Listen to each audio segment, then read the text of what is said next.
On February 9th, Game Time hosted a trading card game tournament night. Prior to the tournament, we spoke with a couple of the players about the rules of their favorite card game and why they like to play. Tonight we are having our Yu-Gi-Oh! Tournament, what we do every Friday night, and then we are also having a draft for Magic the Gathering for the new Murders at Karlov Manor. The draft is where you get 3 packs, you take one card out of it, pass the pack to the right, somebody takes a card out of it, and it goes all the way around the circle. Basically, you're randomly kind of getting one card from each pack and just trying to build a deck. Yu-Gi-Oh! Tournament style is where you get into a bracket. It is not single elimination, so you'll continue to play all night. So one loss isn't just going to ruin you. You'll just play against other people who also had a loss or something like that. You'll be paired up with similar players throughout the night. And then for same thing with the draft. You'll play people all night. It's not single elimination, so you're constantly playing. After each round, we announce the next round and just go to that. You play basic lands, and basic lands you can tap. And tapping, just you turn it to the side. That gives you mana. Mana lets you play other cards. And the other cards are the cards you want to play that, are creatures, give you abilities, give you other things to do, like getting rid of other people's creatures. And then in general, you've got, if it's Commander, you've got 40 life, and your goal is to knock that all down, basically. Get everybody to 0. And you're playing against 3 other people, usually in Commander. If you're playing Standard or anything, you're playing one-on-one, usually. Tonight's locals for both Yu-Gi-Oh! And Magic. I believe Magic's having a draft tonight, and we're just doing a regular old local tournament for Yu-Gi-Oh! Typically, you sign up for the tournament, that's $5. Then you are paired against another person, and then depending on the number of players, there's a number of pairings, and then you sit at the table and you just play a game of Yu-Gi-Oh! Best 2 out of 3. You each bring your own decks. Each have 40 to 60 cards in the main deck, 15 in the extra, 15 on the side, and you just play a game of Yu-Gi-Oh! Essentially. Each player has a set amount of life points that they have to. Each of the cards in Yu-Gi-Oh! Essentially are used to create a board state where you can essentially deplete your opponent's life points as much as possible in order to win the game. Yu-Gi-Oh! Is a card game developed way back in the day, has been iterated upon over the years to basically culminate into this masterclass of a card game that is known the world over. People in several locations play this game. I come here mostly to hang out with friends and also to compete. I'm not a super competitive person, but I like to learn, and I find that Yu-Gi is a great way to actually utilize my my brain in a way that actually allows for me to think strategically and stuff like that. And that's what I like about the game, is the strategic thinking, and have to be on quick pace because of the fact that everything is on a timer, and once time's up, the game's over. For Yu-Gi-Oh! The Yu-Gi-Oh! Players have to come together on a Friday night. It's $5 entry. They hang out. Konami sends us prize support, so the better you do, the more prizes you get for that. And it creates just a big friend group, essentially. Same thing with Magic. We get surprise support. It's a big friend group. You get a local group of guys now together that you would have never met because everybody's hanging out at home, usually. Our tables are open play. People can come in. And it's not just Magic and Yu-Gi-Oh! If you play Pokemon, D&D, people are welcome. The Rockabilly Misfits, in partnership with the Panhandle Humane Society, held their annual Smooches with Pooches event at Uptown Scottsbluff on February 10th. Today we're here for our Smooches with Pooches event. We are raising funds and donations for the animal shelter.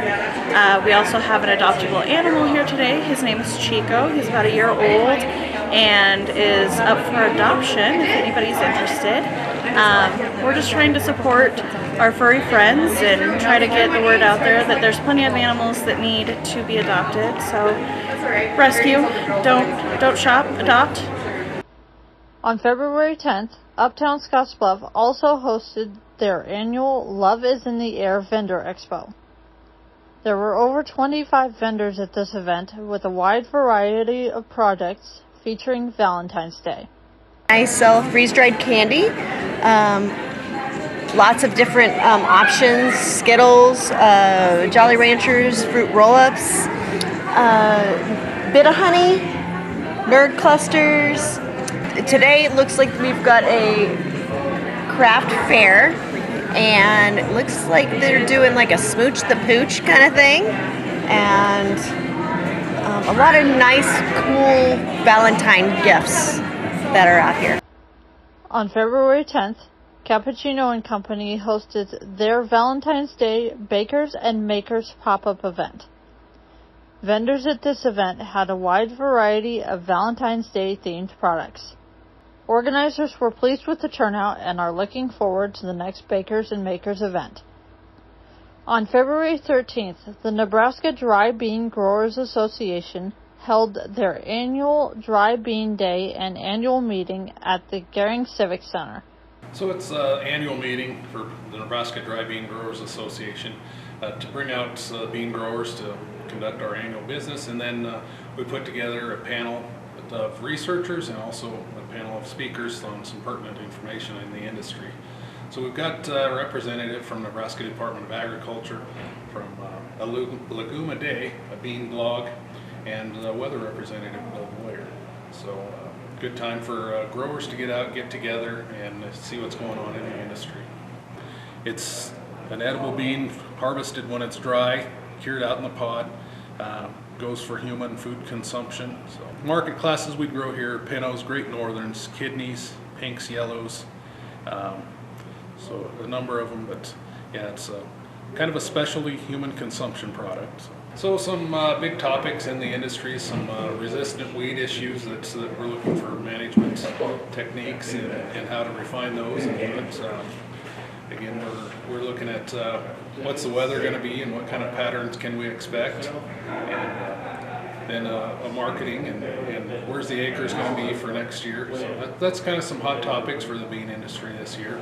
We're here at the Dry Bean Day. So excited to be here, see our dry bean growers and the work that they do, and just share what's going on in the state in agriculture. I had the chance to visit with a lot of growers, talk a little bit about what we're doing on exports and trying to promote, grow, and defend Nebraska agriculture. A couple quick highlights was just in general the importance of ag and natural resources to Nebraska, which we all know, but then also talking about how we tell our story and the importance of talking about what we do, making sure that we talk about the conservation we just do subconsciously. You know, we take care of our land, we take care of our soil and our water, and we do that because it's the right thing to do and it's naturally how we farm. But as we look globally, they're asking more and more questions, so we need to start talking about it a little more. I also had the chance to spend some time talking about the work we do in international promotion and some of the different grants we've been able to use. You know, a really fun one was we were able to be on MasterChef in Indonesia with Nebraska beef, and it had just thousands and thousands and thousands of views online, and so it's a population that's growing, and so how can we make sure that they're eating Nebraska food? And so we also have applied for a couple different grants through the USDA that would allow us to help promote dry beans is one of the crops we're looking at to try and diversify that portfolio of what we're always promoting. We love to promote all of Nebraska agriculture, large and small. This type of event, I think there's so many pieces that go in, right? So it gets the growers together. Number one, to network with each other. We all work hard in agriculture. We're on our farms, we're doing our job, we're growing our food to feed the world. But sometimes we don't have that chance to talk to each other, and so this is a great chance to bring all of our growers together. It's a great chance for folks like us. You know, we grow Nebraska agriculture is what we do, but to get to be face to face with our farmers and ranchers, it doesn't get any better than that. As a part of the annual event, growers were encouraged to donate food items to give back to the community. So I'd like to thank our sponsors, vendors, and the growers that come. They bring and donate bean products, dry beans, canned beans, and we pick an organization in the valley and bean growing areas this year to donate to. This year we're donating to Scottsbluff Gehring Soup Kitchen Board, and I know they have a number of people that they help feed with that, and I'd like to thank all the growers for supporting that, and they come and donate bean products, and that's been a really good thing we can do for the community. Be sure to check out the community calendar and more stories from around the area on our website at www.aroundthetownnews.wordpress.com. Thanks for watching Around the Town News.